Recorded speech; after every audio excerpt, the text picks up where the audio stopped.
नमस्कार, मी विनायक सावंत. आज आपणासमोर लाईव्ह येण्याचं कारण म्हणजे की सोलापूर जिल्ह्यातील जे काही खरेदी विक्री झालेली आहे जमिनीची त्या संदर्भात त्यामध्ये थोडं विश्लेषण जर केलं तर देवस्थान असेल, शिलिंग असेल, वतन असेल किंवा वर्ग 1 वर्ग 2च्या जमिनी असतील, ह्या संदर्भात अनेक ठिकाणी चुकीचे व्यवहार झालेले आहेत खरेदी विक्रीचे. अशा पद्धतीचे अनेक बाबी आपल्या समोर आल्या. त्याचबरोबर शेती जमिनीतून अकृषिक म्हणजे येणे करण्याच्या प्रक्रियेमध्ये सुद्धा अनेक गोष्टी नियमभंग, जे अटी नियम आहे त्याचा भंग करण्यात आलेला आहे. अशा पद्धतीचे अनेक बाबी आपल्या समोर येत होत्या आणि त्या संदर्भात आपण माननीय जिल्हाधिकारी साहेब यांना सुद्धा पत्र दिलं होतं. सोलापूर जिल्ह्याचे माननीय जिल्हाधिकारी साहेब त्यांच्याकडून कुठलीही दखल न घेतल्या कारणाने शेवटी आपल्याला विभागीय आयुक्त असेल, माननीय मुख्यमंत्री साहेब असतील यांच्याकडे तक्रार करावी लागली, महसूल विभागाकडे करावी लागली. त्यानंतर त्यांच्याकडून दखल घेण्यात आली आणि ते दखल घेतल्यानंतर माननीय कलेक्टर साहेबांना त्यांनी पुढं ते चौकशीसाठी पाठवलं. माननीय कलेक्टर साहेबांनी सुद्धा ते पुढं माननीय प्रांत अधिकारी असतील, तहसीलदार असतील यांना ते पाठवलं, सोलापूर जिल्ह्यातील तात्काळ पाठवलं. परंतु कुठल्याही प्रकारचं त्यांच्याकडून त्या पद्धतीची चौकशी न करता काही तहसीलदार प्रांत कार्यालयाने डायरेक्ट दिलं की असं कुठेही व्यवहार झालेला नाही. शेवटी देणारच, त्यांच्या जे प्रशासनाला अधिकाऱ्यांना वाचवायचं असेल तर ते करणारच. गेल्या वर्षीपासून आपली लढाई सुरू आहे, लक्षात घ्या. त्यामुळं दखल घेतली जात नाही आणि दिशाभूल केली जात आहे, एकमेकाला वाचवण्याचा प्रयत्न केला जात आहे. आणि आपण त्यांना म्हणलं होतं की जे काही पुरावे आहेत जे आतापर्यंत माझ्यापाशी अवेलेबल आहेत त्यासाठी आपण मला भेटवेळ मिळावी अशा पद्धतीने त्यांना आपण विनंती केली. परंतु त्यांच्याकडून टाळाटाळ होते असं लक्षात आल्यानंतर आपण आणि शासनाकडून सुद्धा दखल घेतली जात नाही असं लक्षात आल्यानंतर आपण आदरणीय पंतप्रधान यांच्या कार्यालयाकडे त्या संदर्भात एक निवेदन दिलं. जर 60 दिवसामध्ये जर ह्या कुठल्याही गोष्टीची दखल घेण्यात आलेली नाही तर 10 नोव्हेंबर रोजी आपण जंतर मंतर दिल्ली येथे अन्नत्याग आंदोलन सुरू करणार आहे, अशा पद्धतीचं आपण तिथं निवेदन दिलं. परंतु आदरणीय पंतप्रधानांच्या कार्यालयाकडून तात्काळ दखल घेऊन महाराष्ट्र शासनाचे सामान्य प्रशासनाला ते पुढं योग्य ती कारवाई करण्यासाठी पाठवण्यात आलं. आणि सगळं होत असताना संबंधित विभागांना सुद्धा महाराष्ट्र शासन असेल, आदरणीय पंतप्रधान यांचे कार्यालय असेल यांच्याकडून तसं सांगण्यात आलं असेल. त्यामुळंच दखल घेतल्या कारणानेच आज आपल्याला यश मिळालेलं आहे की ह्यासाठी सखोल चौकशी करावी अशा पद्धतीची दखल आज कलेक्टर ऑफिसनं घेतलेली आहे. आणि त्या संदर्भात मग जिथं नोंदणी होते, दस्त नोंदणी होते, नोंदणी व मुद्रांक विभाग यांच्याकडून माननीय सहजिल्हा निबंधक वर्ग 1 यांच्याकडून ते पुढं सोलापूर जिल्ह्यातील माळशिरस तालुक्यातील जे 2 कार्यालय आहेत म्हणजे दुय्यम निबंधक माळशिरस असेल आणि अकलूज असेल यांना पुढे सकल चौकशी करण्यासाठी पाठवलेलं आहे. म्हणजे माळशिरस विषय तरी तर ऑलरेडी मार्गाला लागलेला आहे, त्या पद्धतीने तालुक्यामध्ये सुद्धा तो विषय मार्गाला लागेल.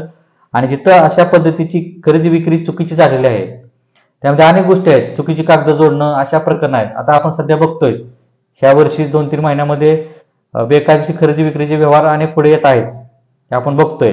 मोठे मोठे व्यवहार समोर यायला लागलेले आहेत. त्याच पद्धतीची लढाई आपली गेल्या वर्षीपासून आपण चालू करतोय आणि सोशल मीडियाच्या माध्यमातून आपण ते पुढं लोकांपुढे मांडत आहे, लोकांना जागरूक करत आहे. खरेदी विक्री करताना काय काय केलं पाहिजे, काय काळजी घेतली पाहिजे, सगळे व्हिडिओ माहिती तुम्ही युट्यूबला बघा, ते आहेत, फेसबुकला पण आहेत, माझ्या ऑफिशियल अकाउंटवरती आपण बघू शकता आहेत. तर त्या संदर्भात तुम्हाला सांगतो की आता ते चौकशीसाठी संबंधित जे दुय्यम निबंधक आहेत सोलापूर जिल्ह्यातील यांना पुढे फॉरवर्ड केलेला आहे. कुणी तर जिल्हा निबंधक कार्यालय सोलापूर यांच्याकडून. मी त्यांचा आभार व्यक्त करतो, मान्य कलेक्टर साहेबांचे, महसूल विभागात सुद्धा आणि नोंदणी मुद्रांक विभागात सुद्धा. तर आता ही चौकशी सुरू झालेली आहे. तर त्या संदर्भात अनेक लोक जे माझ्याकडे ऑलरेडी पुरावे जे काय सुरुवातीला चौकशीसाठी काय आवश्यक आहेत की होतं किंवा नाही देण्यासाठी तेवढे अवेलेबल करून ठेवलेले आहेत, ते पण सादर आपण करणार आहे.